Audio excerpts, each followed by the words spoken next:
오늘 함께 나눌 말씀은 누가복음 1장 26절에서 38절까지의 말씀입니다. 누가복음 1장 26절에서 38절까지의 말씀을 새 번역 성경으로 제가 봉독하겠습니다. 그 뒤로 6달이 되었을 때에 하나님께서 천사 가브리엘을 갈릴리 지방의 나사렛 동네로 보내시어 다윗의 가문에 속한 요셉이라는 남자와 약혼한 처녀에게 가게 하셨다. 그 처녀의 이름은 마리아였다. 천사가 안으로 들어가서 마리아에게 말하였다. 기뻐하여라, 은혜를 입은 자야. 주님께서 그대와 함께 하신다. 마리아는 그 말을 듣고 몹시 놀라 도대체 그 인사말이 무슨 뜻일까 하고 궁금히 여겼다. 천사가 마리아에게 말하였다. 두려워하지 말아라, 마리아야. 그대는 하나님의 은혜를 입었다. 보아라, 그대가 잉태하여 아들을 낳을 터이니 그의 이름을 예수라고 하여라. 그는 위대하게 되고 더없이 높으신 분의 아들이라고 불릴 것이다. 주 하나님께서 그에게 그의 조상 다윗의 왕위를 주실 것이다. 그는 영원히 야곱의 집을 다스리고 그의 나라는 무궁할 것이다. 마리아가 천사에게 말하였다. 나는 남자를 알지 못하는데 어떻게 이런 일이 있겠습니까? 천사가 마리아에게 대답하였다. 성령이 그대에게 임하시고 더없이 높으신 분의 능력이 그대를 감싸줄 것이다. 그러므로 태어날 아기는 거룩한 분이요 하나님의 아들이라고 불릴 것이다. 보아라, 그대의 친척 엘리사벳도 늙어서 임신하였다. 임신하지 못하는 여자라 불리던 그가 임신한 지 벌써 6달이 되었다. 하나님께는 불가능한 일이 없다. 마리아가 말하였다. 보십시오. 나는 주님의 여종입니다. 당신의 말씀대로 나에게 이루어지기를 바랍니다. 천사는 마리아에게서 떠나갔다. 아멘. 오늘 함께 나누는 말씀은 우리가 지난주에 함께 나누었던 사가랴와 엘리사벳 부부의 이야기에 이어서 이제 하나님은 그 원대한 계획을 한 걸음 더 나아가십니다. 이제 하나님은 가브리엘을 마리아에게 보내셔서 하나님의 뜻이 무엇인지, 하나님의 계획하심이 무엇인지를 가브리엘을 통하여서 마리아에게 설명하게 하십니다. 우선 먼저 26절과 27절은 지난주와 연결이 되며 마리아가 누구인지를 설명합니다. 제가 읽어보겠습니다. 그 뒤로 6달이 되었을 때에 하나님께서 천사 가브리엘을 갈릴리 지방의 나사렛 동네로 보내시어 다윗의 가문에 속한 요셉이라는 남자와 약혼한 처녀에게 가게 하셨다. 그 처녀의 이름은 마리아였다. 여기서 우리가 중요한 것은 그녀의 이름이 마리아였고 그녀가 처녀였다는 것입니다. 이 이야기는 이사야 7장 14절에서 이미 징조를 보이고 있습니다. 그 내용은 한 처녀가 잉태할 텐데 그의 이름이 임마누엘이고 그는 하나님이 우리와 함께 계신다라는 뜻이다. 라는 이름으로 우리에게 나타날 것임을 이사야 7장 14절에서 이미 예언이 되고 있습니다. 그러니까 지금 이 내용은 이사야서의 내용이 실현되어지고 있는 장면입니다. 하나님께서 그 원대한 계획을 세우셨습니다. 성자 하나님께서 인간의 몸을 입으시고 이 땅에 오실 것임을 이미 그 예전부터 계획을 하셨는데 그때가 이때가 된 것입니다. 자, 이제 28절부터 30절까지를 보겠습니다. 여기서의 내용은 은혜를 입은 마리아에 관한 이야기입니다. 제가 읽겠습니다. 28절입니다. 천사가 안으로 들어가서 마리아에게 말하였다. 기뻐하여라, 은혜를 입은 자야. 주님께서 그대와 함께 하신다. 마리아는 그 말을 듣고 몹시 놀라 도대체 그 인사말이 무슨 뜻일까 하고 궁금히 여겼다. 천사가 마리아에게 말하였다. 두려워하지 말아라, 마리아야. 그대는 하나님의 은혜를 입었다. 지금 마리아는 천사 가브리엘이 왜 자신에게 나타났는지, 왜 또 자신에게 은혜를 입은 자라고 이야기하는지에 대해서 자세한 내용을 알지는 못합니다. 근데 지금 천사는 마리아에게 기뻐하라고 이야기합니다. 지금 너에게 기쁜 일이 있을 것이다. 너는 은혜를 입은 자다. 너는 하나님께 선택받은 자다. 너에게 기쁜 일이 일어날 것이다. 너는 하나님의 일에 동참하게 될 것이다. 마리아는 너무나 궁금하지요. 대체 나에게 무슨 일이 일어난단 말인가?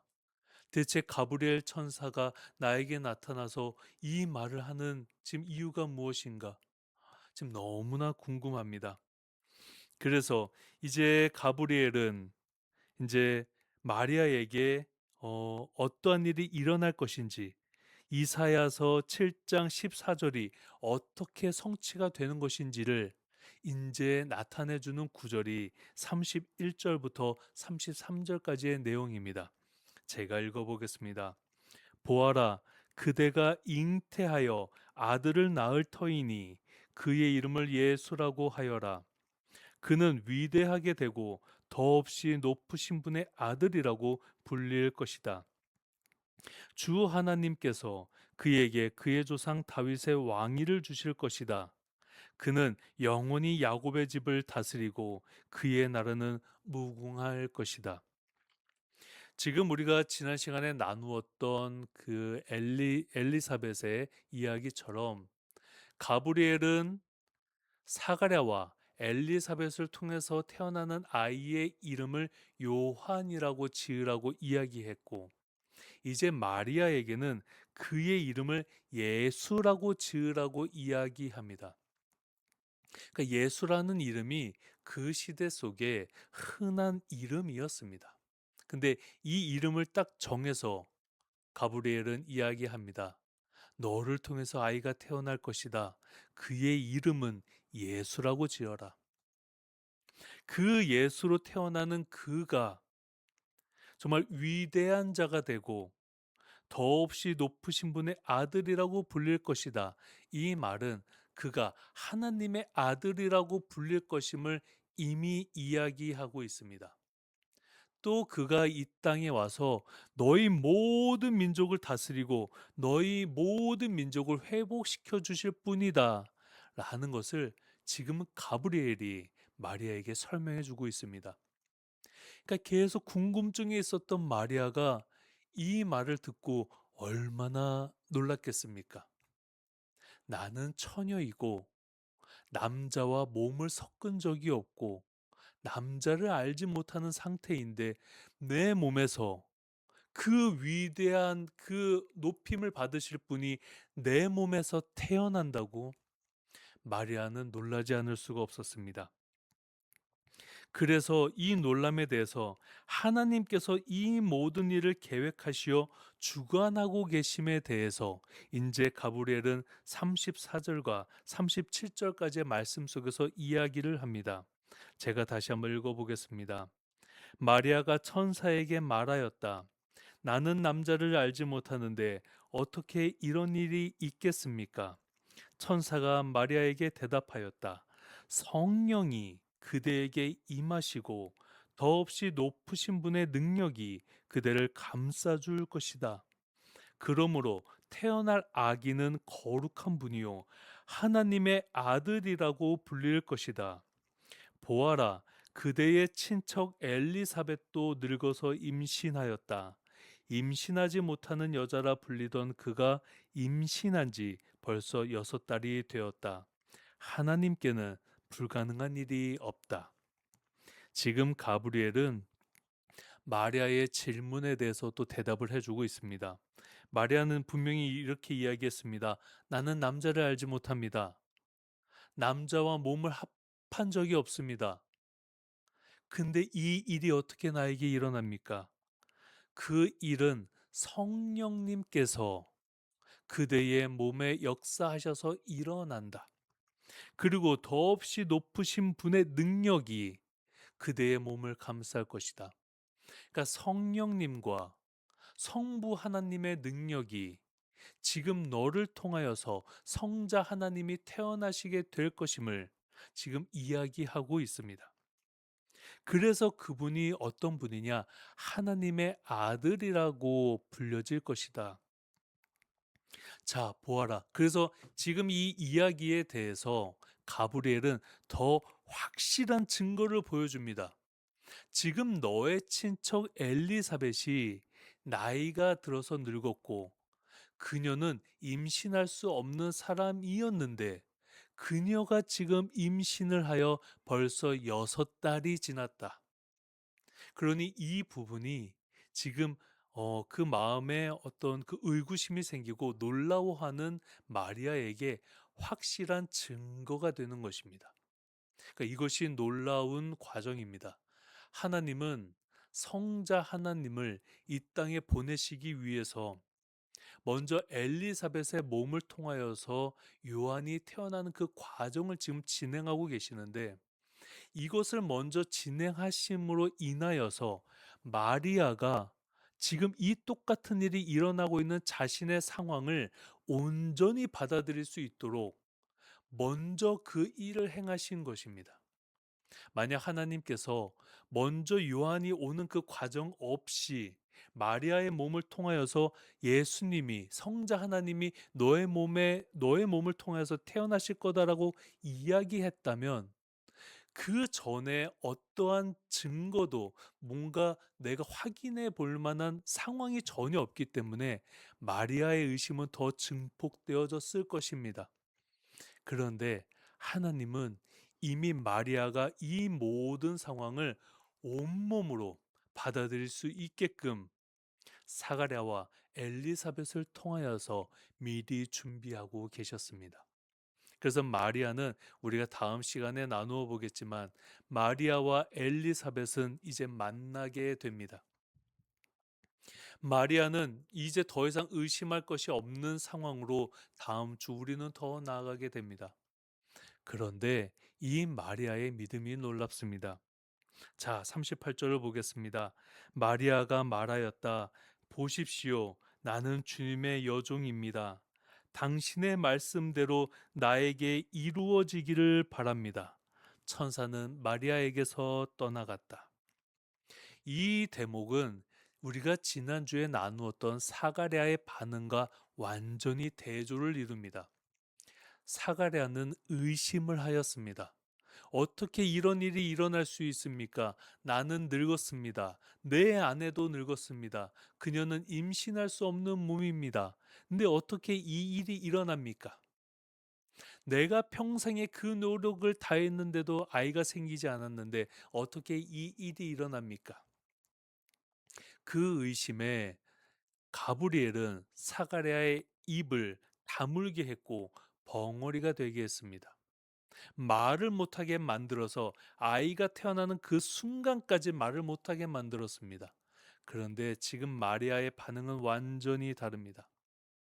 마리아의 첫 번째 그 어떤 마음의 의구심이 생겼던 그 대목, 지금 34절에서 나는 남자를 알지 못하는데 어떻게 이런 일이 있겠습니까? 라는 대목은 지금 마리아가 어떤 불신을 가지고 이야기하는 것이 아니라 놀라워하는 것입니다. 진짜 이 일이 나에게 일어나는 것입니까? 하나님의 은혜가 나에게 임하는 것입니까? 그러니까 지금 마리아의 반응은 이게 어떻게 나에게 일어나지? 라는 이런 반응이 아니라 진짜요? 진짜 일어납니까? 나에게 일어납니까? 이렇게 놀라워하는 반응이었습니다. 그렇기 때문에 가브리엘이 마리아를 징계하거나 그녀의 입을 봉하거나 어떤 그에게 어떤 벌을 내리는 것이 아니라 마리아에게 더 친절하게 설명해 줍니다. 맞다. 너의 몸에서 하나님의 아들이 태어나실 것이다. 그러니 너는 은혜를 입었다. 기뻐하여라. 마리아는 그를 온몸으로 받아들였습니다. 그런데 우리가 살펴보면 내 몸에 아이가 잉태되는 것, 내 몸에서 아이가 자라나는 그 모든 순간을 여성은 그 온몸으로 느낄 수 있습니다. 우리가 나중에 이제 뒤에 가서도 나누겠지만 사가랴도 그렇고 요셉도 그렇고 의심을 합니다. 근데 이거는 지난주에도 말씀을 드렸지만 이상한 반응은 아닙니다. 왜냐하면 남성은 기본적으로 내 사랑하는 아내가 아이가 생겼을 때 이 아이가 진짜 내 아이인가라는 의심을 기본적으로 하게 됩니다. 여성은 당연히 이 아이가 누구의 아이인지를 분명하게 알 수밖에 없습니다. 내가 몸을 합한 사람이 누구이고 그 사람을 통해서 내 몸 안에 새 생명이 자라나고 있음을 온몸으로 느끼는 것. 그래서 이 아이의 출생의 모든 비밀을 여성은 처음부터 끝까지 다 알 수밖에 없습니다. 그런데 남자는 기본적으로 그 이 잉태되는 아이, 내가 사랑하는 그 여인의 몸에 지금 자라고 있는 그 아이를 기본적으로 의심할 수밖에 없습니다. 이것이 남자와 여자의 차이점입니다. 세상의 대부분의 남성분들도 그럴 것입니다. 진짜 이 아이가 내 아이인가? 내 아내가 혹시나 다른 사람과 몸을 섞어서 이 아이가 생겨난 것은 아닌가? 라고 의심하는 경우도 많습니다. 또 실제로 그렇게 태어나는 아이들도 있습니다. 내 아내가 다른 사람과 몸을 섞고 와서 생긴 아이인데 이 아이가 지금 내 남편의 아이인 것처럼 속여서 아이를 낳는 경우들도 있습니다. 그래서 남자들은 기본적으로 내 아이, 지금 내 아내의 몸을 태어나서 태어나는 그 아이의 출생의 처음부터 끝까지를 기본적으로 의심을 가지면서 지켜보는 것이 남성들의 기본적인 자세가 됩니다. 그렇기 때문에 사가랴의 반응, 요셉의 반응이 결코 이상하지 않습니다. 그러나 여성들은 알고 있습니다. 엘리사벳도 그렇고 마리아도 그렇고 이 아이가 어떠한 과정을 통해서 내 몸 안에서 자라게 되고 있는지를 여성은 분명하게 알고 있습니다. 그러니 엘리사벳도 마리아도 이 모든 일이 하나님의 은혜임을 이 두 여인은 너무나 분명하게 증거하고 있습니다. 그리고 또 분명하게 사람들에게 증인이 되었습니다. 이 모든 일은 하나님께서 하신 일이다. 그래서 이 아이들이 태어났을 때 사가랴도 요셉도 하나님의 천사를 통하여서 주님의 천사를 통하여서 수많은 사람들의 증언을 통하여서 이 아이가 하나님께서 택하신 아이이구나. 하나님의 계획 속에서 태어난 아이이구나라는 것을 이제 이 남자들은 분명하게 알게 되는 것입니다. 사랑하는 성도 여러분, 하나님께서 자신의 외아들을 이 땅에 보내시기 위해 사람과 합력하여서 일을 하십니다. 사람을 통해서 일을 하실 때 하나님은 하나님이 믿을 만한 사람을 선택하십니다. 사가랴를 선택하셨던 것, 엘리사벳을 선택하셨던 것은 그들이 하나님 앞에서 신실하게 살았던 사람들이고 그들이 하나님이 보실 때에 합당한 사람들이었기 때문에 그들이 하나님께서 계획하신 그 뜻을 이루는 그때의 선택을 받아서 이제 하나님께 쓰임을 받는 것입니다. 마리아도 마찬가지입니다. 지금 그녀가 요셉, 지금 다윗의 가문에 속한 그 요셉의 약혼녀가 되었는데 그 중동의 시대 속에서 지금 이 약혼한 여성 마리아의 나이는 대략적으로 10대 중후반에서 많게 보면 20대 초반입니다. 그러니까 그 믿음이 너무나 순수하고 그의 몸이 더럽혀지지 않은 상태이고 엘리사벳과 다르게 그녀는 임신하는 것에 있어서 아무런 제약이 없었습니다. 가장 순결한 몸을 가진 여인, 가장 분명한 믿음을 가진 여인, 하나님 앞에서 자신의 모든 것을 내어줄 수 있었던 그 여인, 그 여인을 통하여서 이제 예수님의 탄생이 준비되어집니다. 그녀의 고백이 들리십니까? 38절의 말씀처럼 당신의 말씀대로 나에게 이루어지기를 바랍니다. 나는 주님의 종입니다. 지극히 높으신 하나님 앞에서 자기 자신을 지극히 낮추는 이 마리아의 고백을 우리도 할 수 있어야 합니다. 우리도 하나님 앞에서 나는 주님의 종입니다. 주님, 주님의 뜻대로 나를 사용하여 주시옵소서. 주님의 뜻대로 주님의 때에 내가 쓰임 받기를 간절히 소원합니다. 라고 우리는 고백할 수 있어야 합니다. 그래야만이 우리가 하나님과 하나가 되어 하나님의 뜻에 속하여 하나님의 때에 우리가 하나님께서 바라시는 하나님의 나라를 완성해 가는 데에 쓰임을 받을 수 있습니다. 그런데 우리는 어떻습니까? 하나님, 내 뜻을 이루어 주세요. 내 뜻은 이렇습니다. 내 계획은 이렇습니다. 하나님, 내 계획을 이루어 주세요. 내 뜻을 이루어 주세요. 그렇게 하나님께 요구하고 있지 않습니까?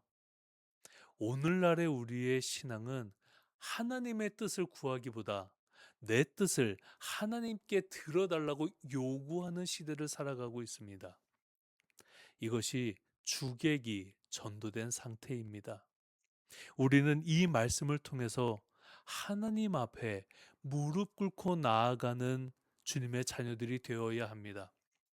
우리가 너무 마음이 교만해져 있다면 하나님의 능력을 내 뜻대로 사용할 수 있다라고 하는 그 교만한 마음이 있다면 우리는 그 교만한 마음을 처절하게 부셔 놓아야 합니다. 완전히 내려놓고 결코 나는 내 뜻대로 내가 아무리 기도를 한다고 해도 하나님의 능력을 내가 사용할 수 없음을 우리는 고백할 수 있어야 합니다. 우리는 근데 망각을 합니다. 내가 간절히 기도하면 내가 바라는 것을 이루기 위해서 내가 정말 전심을 다해서 기도하면 이룰 수 있을 거다라고 이야기를 하는데 하나님의 능력을 사용해서 어떤 신의 능력을 사용해서 내 뜻을 이루겠다? 그것을 우리는 샤머니즘이라고 말합니다.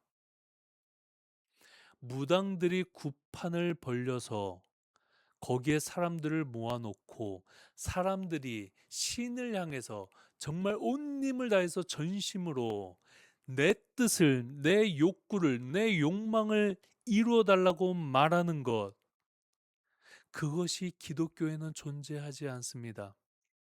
우리의 기도는 무엇이 되어야 합니까? 이 마리아의 고백이 되어야 합니다. 주님의 뜻대로 나를 사용하여 주시옵소서. 나는 주님의 종입니다. 나의 뜻이 아닌 주님의 뜻을 이루소서. 나는 무릎을 꿇고 주님 앞에 나아가겠습니다. 이것이 우리가 보여야 하는 모든 그리스도인들의 모든 신앙인의 자세이어야 합니다. 성도 여러분, 우리의 삶은 어느 순간 이 땅에서 마무리가 되고 주님께로 돌아갑니다. 사람이 바라는 뜻이 대부분 무엇입니까? 내가 부자가 되는 것, 내가 세상에서 사람들이 만들어 놓은 그 계층 속에서 더 올라가는 것, 내가 이 세상에서 어떤 명성을 더 쌓아서 다른 사람들이 나를 우러러보게 만들게 하는 그것을 누리고 싶어 하는 마음, 그것밖에는 없습니다. 인간이 욕망하는 것, 돈, 권력, 명예, 이것 말고 무엇이 있겠습니까? 정말 하나님의 나라가 이 땅에서 이루어지고 완성되기를 소원하는 사람들은 하나님 앞에서 마리아처럼 고백하며 무릎 꿇고 나아갑니다. 자기 자신이 하나님의 종임을 고백하면서 나아갑니다. 하나님을 두려워하며 하나님의 지극히 높으신 그 능력에 힘입어 내가 살아갈 수밖에 없는 존재임을 고백하는 것. 우리는 이 지금 예수 그리스도를 이 땅에 지금 보내려고 하시는 삼위일체 하나님의 그 원대한 계획의 그 시작점에 우리는 함께하고 있습니다. 그런데 성자 하나님이 이 땅에 오실 이유가 있으십니까? 그저 하나님은 하늘에서 말씀을 우리에게 명령하시면 됩니다.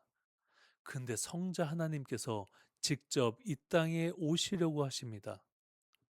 이 말씀을 통하여서 우리가 마리아의 마음도 들여다보지만 왜 예수님은, 왜 성자 하나님은 우리에게 오셨는가를 계속해서 우리는 날마다 묵상하는 삶을 살아가야 합니다. 오실 이유가 없는 분이셨습니다. 그 능력으로 그저 우리에게 명령하시면 되고, 우리가 잘못하고 있으면 우리를 징계하시면 되고, 우리를 심판하시면 됩니다. 우리가 이제 다음 주, 그 다음 주 계속해서 이 누가복음을 통하여서 예수님의 이야기를 함께 나누겠습니다. 그 속에서 예수님의 마음, 예수님의 뜻, 왜 그 힘든 길을 선택하셨는지에 대해서 우리가 함께 나누어 보기를 소망합니다. 오늘의 말씀을 정리하겠습니다. 친척 엘리사벳에게 일어났던 그 요한의 어떤 준비되어짐, 그 생명의 준비되어짐을 통하여서 마리아에게 확실한 징표를 보여주신 하나님의 준비하심, 그것을 보시면서 마리아가 그 하나님의 뜻과 계획을 어떻게 받아들였는지, 온몸으로 어떻게 받아들이고 고백하였고 자기 자신을 어떻게 낮추었는지를 들여다보시고 주님의 뜻과 계획 속에 함께 걸어가는 마리아의 삶을 우리가 한 주 동안 묵상하면서 살아가게 되기를 간절히 소원합니다. 다음 주에 우리는 마리아와 엘리사벳이 만나는 그 이야기로 함께 또 나누어 보고자 합니다. 기억하십시다. 이 땅에 오실 이유가 없으셨던 성자 하나님께서 이 땅에 오시는 것입니다. 그러니 한 주 동안 주님의 마음을 묵상하시는 삶이 되시기를 간절히 소원합니다. 기도하겠습니다. 하나님 아버지, 이제 삼위일체 하나님께서는 마리아를 통하여서 이 땅에 오실 그 성자 하나님의 탄생을 준비하심을 보게 됩니다. 하나님 아버지, 주님께서 선택한 자녀들이 누구입니까? 그 여인들은 그 몸에 품은 아이들을 통하여서, 그 새 생명을 통하여서 무엇을 경험하고 있습니까? 주님, 마리아의 마음, 엘리사벳의 마음을 우리가 알게 하여 주시옵소서.